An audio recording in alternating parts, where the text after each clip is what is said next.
Menu দ্রুত দরজার দিকে এগিয়ে গিয়ে খুলে দেয়। মেনু দরজা খুলতে এক মুহূর্তের জন্য থমকে যায়। আনিসা বেগম দরজার সামনে দাঁড়িয়ে, হাতে একখানা বড় কিসের যেন থালা, যার উপরে মখমলে লাল কাপড়ে ঢাকা। তার ঠোঁটে এক রহস্যময় হাসি খেলা করছে। মেনুর একপাশে সরে দাঁড়াতেই তিনি ধীর পায়ে কক্ষে প্রবেশ করেন। ঘরের মৃদু আলোয় তার জলার প্রতিটি ভঙ্গিমায় একটা আভিজাত্যের ছাপ স্পষ্ট। পাথর উপরেও শালীনভাবে ওড়না টানা, হাতে ভারী রেশমি চুড়ির খটখট শব্দ, আর চোখে মুখে এক অদ্ভুত প্রশান্তি, কিন্তু গভীরে যেন কিছু লুকিয়ে আছে। তিনি সোজা বিছানার দিকে এগিয়ে এসে থালাখানা যত্ন করে নামিয়ে রাখেন। তারপর ধীরে পেছনে ঘুরে দাঁড়ান। মেনুর অবাক হয়ে চেয়ে থাকে। এক অজানা সংখ্যায় বুক ধকভক করছে। কেন যেন মনে হচ্ছে এই মুহূর্তটা পর তার জীবনে কিছু একটা পরিবর্তন আসতে চলেছে।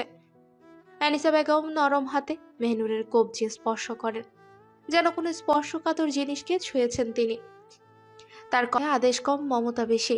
মেহনুর নিষ্পলক তাকিয়ে থাকে, কিন্তু বাধ্য মেয়ের মতো ধীরে বিছানায় বসে। আনিসা বেগমও তার ঠিক সামনে জায়গা করে নেন, হাত বালিয়ে দেন তার মাথায়। তারপর আস্তে করে লাল মখমলের কাপড়টা সরিয়ে দেন। মুহূর্তে ঘরের আলোয় জ্বলে ওঠে স্বর্ণের দীপ্তি, একজোড়া চিকন সোনার বালা আর একখানা নকশা করা স্বর্ণের আংটি। মেনুর থমকে যায়, চোখ বিস্ময়ে বড় হয়ে ওঠে। এ বালা আর আংটি তো সে চেনে, এগুলো তালুকদার বংশের ঐতিহ্য। তার নিজের বাড়ির চাচিদের হাতে এমন অলংকার দেখা যায়, দাদুর কাছেও রয়েছে অসংখ্য। আর এহসানের বাড়িতে, সেখানে তো শত শত হাজার হাজার। তাদের পূর্বপুরুষ লক্ষ লক্ষ স্বর্ণ অলংকার রেখে গেছেন তালুকদার বংশের বউদের জন্য। এগুলো দেওয়া হয় শুধুমাত্র তালুকদার পরিবারের বউদের। তাহলে তাহলে তাকেও স্বীকৃতি দেওয়া হচ্ছে। এই সম্পর্ক, যে সম্পর্ক সে কখনো মেনে নিতে চায়নি, সেটাকে আজ সুন্দর মোড়কে সাজানো হচ্ছে। তার নিঃশ্বাস ভারী হয়ে আসে। সে কি করবে, কি বলা উচিত এই মুহূর্তে? এনিসা বেগম এবার এহসানের দিকে তাকিয়ে হাসে, তারপর বলে। এহসান নীরবে এগিয়ে আসে, মুখে কোনো অনুভূতি নেই, যেন তার জন্য এটাই স্বাভাবিক ছিল। এনিসা বেগম আংটি আর বালাগুলো ওর হাতে তুলে দিয়ে বলে, তার কণ্ঠ ধীর কিন্তু কোমল। এনিসা বেগম ধীর হাতে এগিয়ে এহসানের হাতে স্বর্ণের বালা আর আংটি দিলেন। তারপর সামনে রাখা থালাখানা আলতো করে মেহনুরের দিকে ঠেলে দিলেন। মেহনুর বিস্মিত চোখে তাকিয়ে দেখল, থালার উপর একখানা পুরনো হাফেজি কোরআন শরীফ।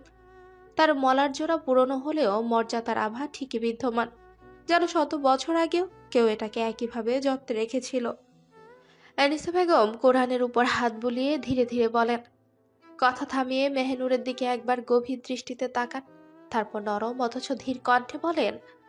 এক পলকের জন্য ঘরে নিস্তবতা নেমে এলো। মেহনুর বোঝার চেষ্টা করলো এই মুহূর্তের মানে কি, এই কোরআন তার হাতে তোলা মানে কি সত্যি সেই এহসান তালুকদারের অংশ হয়ে গেল। কিন্তু কিছু বলার আগেই আনিসা বেগম নিঃশব্দে উঠে দাঁড়ালেন। কেবল এটুকু বলে দরজা খুলে ধীর পায়ে কক্ষ ত্যাগ করেন। মেনু নির্বিকার মুখে বসে আছে, মনে একরাশ তীব্র বেদনা। এহসান ধীরে ধীরে ওর সামনে এসে বসল, তারপর গভীর চোখে তাকিয়ে বলল, স্বরে আদেশ, অথচ কোথাও যেন এক অদ্ভুত কোমলতা লুকিয়ে আছে। মেহনুর ধীর গলায় বলল, আমি পড়ব না। আমি এই তালুকদার বংশের মেয়ে, বউ না। এহসান হাসল না, বিরক্তও হলো না, শুধু ঠান্ডা গলায় বলল, হাত দে, ভুলে যাস না আমি কিন্তু খুব নিকৃষ্ট, তাই ভালোয় ভালোয় হাত বাড়িয়ে দে। মেহনুর অসহায়ের মতো বসে রইল, চোখে মুখে কষ্টের ছায়া। এহসান কোনো অপেক্ষা না করে ওর হাত ধরে টেনে নিল। বিসমিল্লাহ শব্দটা উচ্চারণ করে মেহনুরের কোমল হাতে সাবধানে পরিয়ে দিল চিকন সোনার বালা, তারপর নিখুঁত মাপে বানানো স্বর্ণের আংটিটাও। মেহনুর স্থির হয়ে তাকিয়ে থাকলো নিজের হাতে। চোখের সামনে তালুকদার বংশের পরিচয় জ্বলজ্বল করছে। আজ সে সম্পূর্ণ কারও বেগম হয়ে গেল, কিন্তু এই সম্পর্ক কি ভালোবাসার, নাকি নিছকই একটা কলঙ্ক? গলা কাঁপিয়ে এসে তাকালো এহসানের দিকে, ফিসফিস করে বলল, কেন বিয়ে করলেন আমায়? কেন শেষ করে দিলেন আমার সব? এহসান শান্ত চোখে তাকালো, গভীর গলায় বলে, ভালোবাসি তাই, ভীষণ ভালোবাসি তাই করেছি বিয়ে। মেনুর হতবম্ব হয়ে গেল। এক মুহূর্ত চুপ থেকে প্রচন্ড ঘৃণায় ফুঁসে উঠল, আর দাঁতে দাঁত চেপে বলে, এই ভালোবাসা সম্পূর্ণ নিষিদ্ধ। এই ভালোবাসা কলঙ্কের। এটা ভালোবাসা নয়, এটা ঘৃণা। এহসানের চোখের কোনায় একটা রাগের ঝিলিক খেলল, কিন্তু গলাটা কাঠের মতো শক্ত রেখেই বলল, কোথায় লেখা আছে এটা নিষিদ্ধ? কোথায় লেখা আছে এই ভালোবাসা কলঙ্ক? বল, আমাদের ধর্মে কোথায় আছে বল। মেহনুর স্তব্ধ হয়ে গেল। সত্যি তো, কোথাও কি এটা নিষিদ্ধ? কিন্তু না, সে হাল ছাড়বে না। দাঁত চেপে বলল, এটা সমাজে নিষিদ্ধ। এটা সমাজের চোখে কলঙ্ক। এহসান তাচ্ছিল্যের হাসি দিয়ে বলে, লাথি মারি তোর সমাজের মুখে। আমি এহসান, ধর্মে বিশ্বাসী, এই নোংরা সমাজে নয়। মেহনুর বিস্ফোরিত চোখে তাকালো ওর দিকে। নিজে একটা নোংরা হয়ে সমাজকে নোংরা বলছেন, লজ্জা করে না? এহসান নিঃসংকোচে বলল, না, লজ্জা করে না। আমি আগেই বলেছি আমার লজ্জা করে না, তাই বারবার জিজ্ঞেস করবি না। তারপর আর এক মুহূর্ত দাঁড়ালো না। উঠে গিয়ে বিছানা থেকে পাঞ্জাবিটা তুলে নিল, ধীর গায়ে জড়িয়ে নিল পাঞ্জাবি। তারপর লুঙ্গির নিচে পায়জামা পরে নেয়, তাও মেহনুরের সামনেই। লুঙ্গিটা খুলে মেহনুরের দিকে ছুঁড়ে মারে আর আদেশ করে বলে, যা, এটা বেলকুনিতে মেলে আয়। মেহনুর হতভম্ব হয়ে গেল। এহসান ওর ফুঁসে ওঠা মুখের দিকে তাকিয়ে হুকুমের স্বরে বলল, আর নিচে গিয়ে চুপচাপ খাবার খেয়ে নিবি। আমি এসে যদি শুনি খাসনি, তাহলে অবস্থা খারাপ করে দেব। মেহনুর বসে রইল, মাথায় ঝড় বইতে লাগলো। এই মানুষটা কি সত্যিই তাকে ভালোবাসে, নাকি এই সম্পর্ক কেবলই এক বাধ্যবাধকতা? এহসান বেরিয়ে আসে, উদ্দেশ্য একটা অনুষ্ঠানে যাওয়া। সামনে নির্বাচনে দাঁড়িয়েছে, তাই এখানে ওখানে যেতে হয়।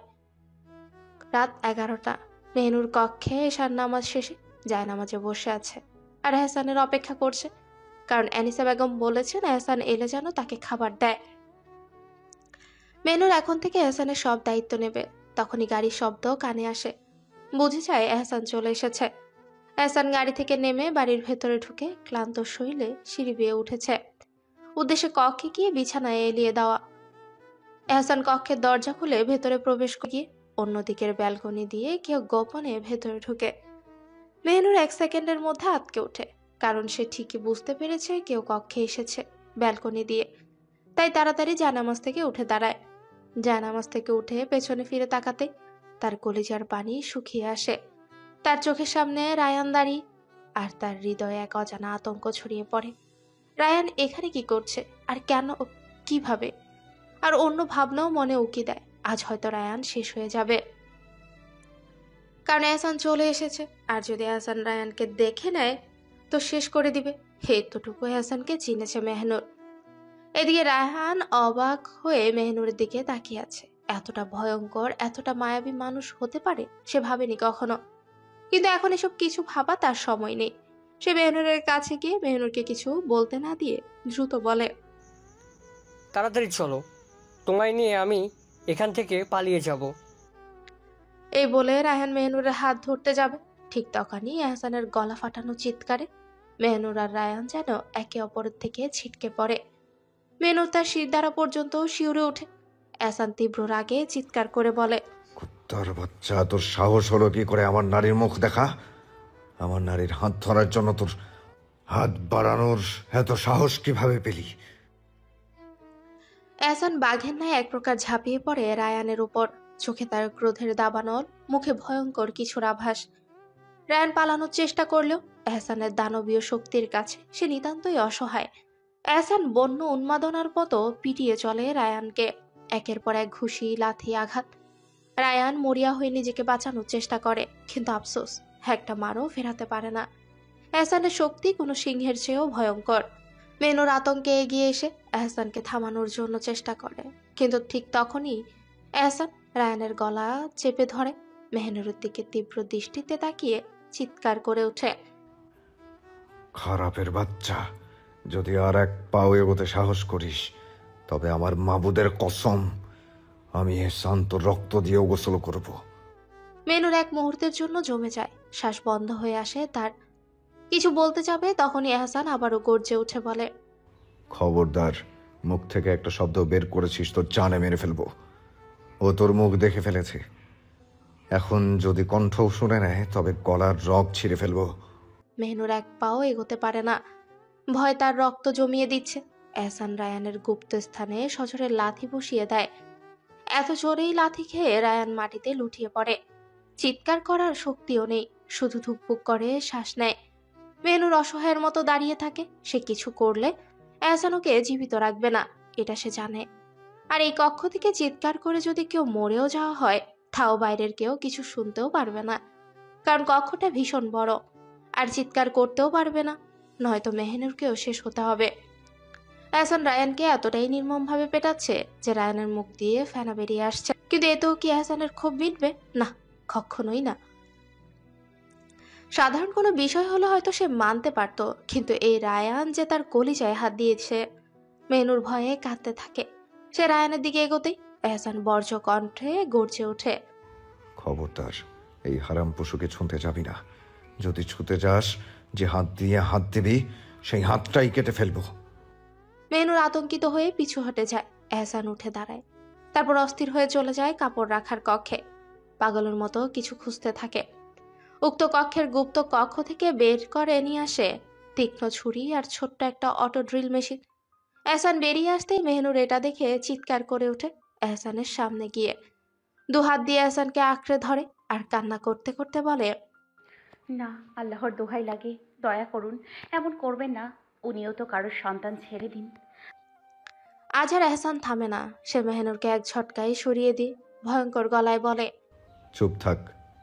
এই কুত্তার বাচ্চা আবার নারীর দিকে তাকানোর সাহস করেছে, আর ওকে আমি ছেড়ে দেব? এত দয়া আমি এহসান কাউকে করি না। এই বলে মেঝেতে পড়ে থাকা রায়ানের সামনে বসে গিয়ে এহসান তারপর রক্ত শীতল এক হাসি দিয়ে বলে, এই হাত দিয়ে তুই আমার নারীর হাত ধরতে চেয়েছিলি, হ্যাঁ? তারপর কোনো সতর্কবার্তা ছাড়াই ড্রিল মেশিন চালিয়ে দেয় রায়ানের এক হাতে, আর অন্য হাতে সে তীক্ষ্ণ ছুরি। একটা বিকট শব্দে ভেসে আসে রায়ানের তীব্র আর্তনাদ। মেহনু চিৎকার করে ওঠে, চোখ বন্ধ করে ফেলে, কিন্তু এহসান থামে না। এক ঝটকায় বের করে আনে রায়ানের দু হাত থেকে ড্রিল মেশিন আর ছুরিটা। তারপর আবারও গর্জে বলে, কুত্তার বাচ্চা, এই চোখ দিয়ে তুই আমার নারীকে দেখেছিলি না? এই বলে এহসান এক হাতে রায়ানের চুল শক্ত করে ধরে, আরেক হাতে চকচকে স্টিলে ছুরি তোলে। এক ঝটকায় ছুরিটা রায়ানের ডান চোখে ঢুকিয়ে দেয়। রায়ান বিকট এক চিৎকার দিয়ে ওঠে, শরীরটা আজ বাঁকিয়ে ফেলে। ভেনুর এক পা এগিয়ে আসে, কিন্তু এহসানের দৃষ্টি বিদ্যুৎ হয়ে নামে তার উপর। তার পা থমকে যায়, শরীর অবশ হয়ে আসে, কিন্তু মন যেন ছুটে যেতে চায়। রায়ানের মুখ দিয়ে গোঙানো বের হচ্ছে, চোখ থেকে টপ টপ করে রক্ত পড়ছে। মেঝেতে ছোট্ট এক পুকুরের মতো তৈরি হয়েছে, কিন্তু এখানেই শেষ নয়। এহসান ছুরিটা বের করে আবারও আঘাত আনে রায়ানের অন্য চোখে। এক মুহূর্ত, দু মুহূর্ত, তারপর নিস্তব্ধতা। রায়ান আর চিৎকার করে না, শুধু নিথর হয়ে পড়ে থাকে। প্রাণ পাখি উড়ে যায় রায়ানের। মেনু নিঃশ্বাস বন্ধ করে বসে যায় লাশের পাশে। চোখের সামনে মৃত্যু দেখেছে, কিন্তু নিজের অনুভূতিগুলোও পাথর হয়ে গেছে। কিন্তু এহসান এখনো ক্ষান্ত হয়নি। সে ড্রিল মেশিন হাতে তোলে। মেশিনটা চালু হতেই বিকট শব্দে কেঁপে ওঠে চারপাশ। তারপর একটু সরে এসে রায়ানের নিথর দেহের পেটে মেশিনটা চালিয়ে দেয়। মেশিনের ফলাটা যখন রায়ানের পেটের ডান পাশে ঢোকে, একটা থকথকে আওয়াজ হয়। মাংস কাটা পড়ছে, চামড়া ছিঁড়ে যাচ্ছে, কিন্তু রায়ান ততক্ষণে বোবা নিথর। মাংস কেটে গেলে এহসান হাত ঢুকিয়ে রায়ানের পেটে নিজের বা হাত ঢুকিয়ে ও শরীরের গভীরে কিছু খোঁজে। এক মুহূর্ত, দু মুহূর্ত, তারপর দাঁত চেপে টেনে ছিঁড়ে বের করে আনে রায়ানের এক টুকরো কলিজা। অতপর ধপ করে কলিজাটা মেহনুরের সামনে ধরে এহসান হেসে বলে, দেখ, এত ছোট্ট একটা কলিজা নিয়ে সে আমার নারী নিতে এসেছিল। দেখো মেহনুর, এতটুকু কলিজা। দেখ মেহনুর, দেখ। সে নিথর রায়ানের শরীরের উপর কলিজাটা ছুঁড়ে ফেলে। রক্ত লেগে থাকা হাতটাকে একবার মুখের কাছে নেয়, রক্তের গন্ধ শুকে, তারপর আবারও হাসে। কিন্তু এখানেই শেষ নয়। এহসান এবার রায়ানের দু চোখের উপর নিজের বৃদ্ধাঙ্গুল রাখে, এক ঠেলা দেয়, তারপর টেনে ছিঁড়ে আনে রক্তমাখা চোখের মণি দুটো। মেনু চোখ বন্ধ করে নেয়, কাঁপছে, কিন্তু কিছুই করতে পারছে না। এমন দৃশ্য ওকে অসাড় করে দিয়েছে। শুধু সব ফ্যালফ্যাল করে দেখেই যাচ্ছে এতক্ষণ, কিন্তু এখন আর সম্ভব হয় না, তাই চোখ বুঝে নেয়। আজ জ্ঞানও হারাচ্ছে না। যদি জ্ঞান হারিয়ে যেত, অন্তত এই দৃশ্য দেখা লাগতো না। এহসান এবার সেই চোখের মণি দুটো মেহনুরের সামনে ধরে বলে, এই চোখ তোকে দেখেছে, তাই এই চোখ আমি তুলে এনেছি। দেখ মেহনুর, দেখ, ভালো করে দেখ। তারপর হাতের মুঠোয় চোখের মণি দুটো পিষে ফেলে। থকথকে তরল চুইয়ে পড়ে তার আঙুলের ফাঁক দিয়ে। বাতাস ভারী হয়ে আসে, চারপাশ থমথমে। মেহনুর নিঃশ্বাস নিতে পারছে না। মেহনুর বসে আছে, মনে হচ্ছে দুনিয়ার কোনো খবর সে জানে না। চারপাশে সবকিছু কেমন যেন ঘোলা লাগছে। রক্ত, রায়ানের রক্ত। এই ভয়ঙ্কর দৃশ্য দেখে তার অন্তর ধ্বংস হয়ে যাচ্ছে, সবকিছু গুলিয়ে যাচ্ছে। নিজেকে নিজেই খুন করে ফেলার ইচ্ছে হচ্ছে। তার জন্যই আজ রায়ান এত ভয়ঙ্কর মৃত্যুর শিকার হলো। সে কিছুই করতে পারলো না, কিছুই করতে পারলো না। কি জবাব দেবে সে রবের কাছে? কাল কিয়ামতের ময়দানে যখন তার রব তাকে প্রশ্ন করবে, তুমি কেন তাকে বাঁচানোর চেষ্টা করনি উক্ত পশুর হাত থেকে, তখন কি জবাব দেবে সে? কি জবাব দেবে? উত্তর আছে তার কাছে? না, নেই। সব শেষ হয়ে গেছে। এহসান ধীর পায়ে উঠে যায়, তারপর নিজের হাতে লেগে থাকা রক্ত মুছে নেয় পাঞ্জাবিতে। পকেট থেকে ফোন বের করে হাসিবকে কল দেয়। হ্যাঁ হাসিব, শুন, 10 মিনিটের মধ্যে তুই আমার কক্ষে আয়। ফোনের ওপাশ থেকে কাপা কণ্ঠে হাসিব জিজ্ঞাসা করে। কিন্তু কেন ভাইজান? এহসান একবার রায়ানের নিথর দেহের দিকে তাকায়, চোখে কোনো অনুভূতি নেই। তারপর ঠান্ডা গলায় উত্তর দেয়। একটা কুকুরের লাশ নর্দমায় ভাসিয়ে দিতে হবে। আর শোন, সবকিছু পরিষ্কার করে রাখবি, আমাদের জন্য খাবারের ব্যবস্থাও করবি। হাসিব একটু থেমে সংকোচের সাথেই বলে। সব ঠিক আছে, কিন্তু আপনার বেগম যে কক্ষে আছে, আমি সেখানে কিভাবে? এহসান এক ঝলক মেহনুরের দিকে তাকায়। সাদা থ্রি পিসে কিছুটা রক্ত ছিটকে এসে লেগে গেছে। মেহনুর যখন তাকে আটকাতে গিয়েছিল, তখনই এসবের চক্করে তার চুলের খোপা খুলে গেছে। চুল খোলা অবস্থায় ওড়না ছাড়া বসে আছে। এই মুহূর্তে এহসানের মন উজাড় করে দেখতে ইচ্ছে হচ্ছে মেহনুরকে, কিন্তু মেহনুর এখনো অবচেতন হয়ে রায়ানের লাশের দিকেই তাকিয়ে আছে। এহসান কয়েক মুহূর্ত চুপ করে থাকে, তারপর গম্ভীর কণ্ঠে বলে। সমস্যা নেই, আমি ওকে নিয়ে চলে যাচ্ছি। তুমি আচ্ছা ভাইজান। ফোন রেখে এহসান ধীর পায়ে মেহনুরের দিকে এগিয়ে আসে। সে নিঃশব্দে তার সামনে দাঁড়ায়, তারপর আলতো করে মেহনুরকে কোলে তুলে নেয়। মেহনুর কোনো প্রতিক্রিয়া দেখায় না, তার দৃষ্টি এখনো শূন্যে। এহসানও কোনো কথা বলে না। এহসান ধীর পায়ে কক্ষ থেকে বেরিয়ে যায়। মেহনুরের দৃষ্টি চারপাশে থাকলেও মন পড়ে আছে সেই ভয়ঙ্কর দৃশ্যে। এহসান তাকে কোলে তুলে নিয়ে ধীরে ধীরে পুকুর পাড়ে আসে। চারপাশ নিস্তব্ধ, শুধু অল্প কিছু জোনাকি পোকা বাতাসে ভেসে বেড়াচ্ছে। আর আকাশের পূর্ণ চাঁদ শীতল আলো ঢেলে দিয়েছে জগতে। পানি ছলছল শব্দে দুলছে। ঠিক তখনই ঠান্ডা পানিতে পা পড়তে চমকে ওঠে মেহনুর।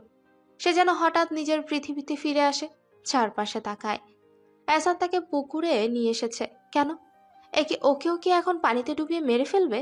নিশ্চয়ই এটাই করবে। মেরে ফেলুক, এই বিষাক্ত জীবনের মুক্তি হোক। আর বাঁচতে চায় না সে, এই কলঙ্কিত জীবন শেষ হোক। কিন্তু না, এহসান কোনো নিষ্ঠুরতা নয়, বরং অদ্ভুত পূর্ব আদর নিয়ে তাকে পুকুরের সিঁড়িতে দাঁড় করিয়ে দেয়। মেহনুরের ঠোঁট কাঁপছে, শরীর কাঁপছে ঠান্ডায়, আর চোখ বেয়ে অঝরে জল গড়িয়ে পড়ছে। এহসান ধীরে ধীরে হাত বাড়িয়ে মেহনুরের চোখের জল মুছে দেয়। তারপর অস্থির কণ্ঠে বলে। কাঁদছো কেন? ওই হারাম পুরুষের জন্য? তুমি কাঁদবে শুধু আমার জন্য। আমি তোমার হালাল পুরুষ, আমার কিচ্ছু হয়নি, আমি তো ঠিক আছি। তাহলে কেন কাঁদছো বলো? মেহনুরের কান্নার বেগ আরো বেড়ে যায়। সে নিজের দাঁত দিয়ে ঠোঁট চেপে দেও, কান্না থামাতে পারছে না। অবশেষে চিৎকার করে বলে। আপনার অন্তর ঝলসে গেছে পাপে, এই জন্য আপনি এতটা নিকৃষ্ট। আর কিছু বলতে পারে না মেহনুর। তার ঠোঁট কাঁপছে, কণ্ঠ অবরুদ্ধ হয়ে গেছে, কথা বের হচ্ছে না। শুধু মনে হচ্ছে কলিজা ফাটিয়ে কাঁদতে। এহসান মেহনুরের গাল ছেড়ে দেয়। তারপর এক ঝটকায় পানির মধ্যে হাত বাড়িয়ে মেহনুরের কোমর জড়িয়ে ধরে, নিজের একদম কাছে টেনে নেয়। ধীরে ধীরে মেহনুরের কানের কাছে নিজের মুখ নিয়ে এসে ফিসফিসিয়ে নরম গলায় বলে। হ্যাঁ, আমার অন্তর ঝলসে গেছে, তবে তা পাপে নয়, তোমার প্রেমে। এই বলে এহসান আস্তে করে মেহনুরের কানের লতিতে কামড় বসায়। মেহনুর ভয়ে শিউরে ওঠে, নিজের নিঃশ্বাস বন্ধ হয়ে আসে। এহসান যখন নিজের মুখ সরিয়ে আনতে চায়, তখন তার গাল মেহনুরের নরম গালের সাথে ছুঁয়ে যায়। এহসানের খোঁচা খোঁচা দাড়ির সংস্পর্শে মেহনুর কেঁপে ওঠে। নিজের অজান্তেই ভয়ে এহসানের বুকের পাঞ্জাবি খামচে ধরে। এহসান মৃদু হাসে, তার দৃষ্টি মেহনুরের মুখের উপর স্থির। কয়েক মুহূর্ত পর মেহনুর নিজের হাত সরিয়ে নেয়। তারপর কাঁপা কাঁপা হাতে ধীরে ধীরে নিজের শাহাদাত আঙ্গুল উঠিয়ে আসমানের দিকে তাক করে। তারপর ঘৃণায় জ্বলতে থাকা দৃষ্টিতে এহসানের দিকে তাকায় এক পলক। ফের সে আকাশের দিকে তাকিয়ে বলে। ওই দেখুন, ওখানটায় আমার বর বসে আছেন। তিনি সব ওই দেখুন ওখানটায় আমার রব বসে আছেন, তিনি সব দেখছেন, সব দেখছেন। আপনি ধ্বংস হয়ে যাবেন। আমার রব ছাড় দেন, আমার রব ছাড় দেন না। আপনি এই পাপে ধ্বংস হয়ে যাবেন, ধ্বংস।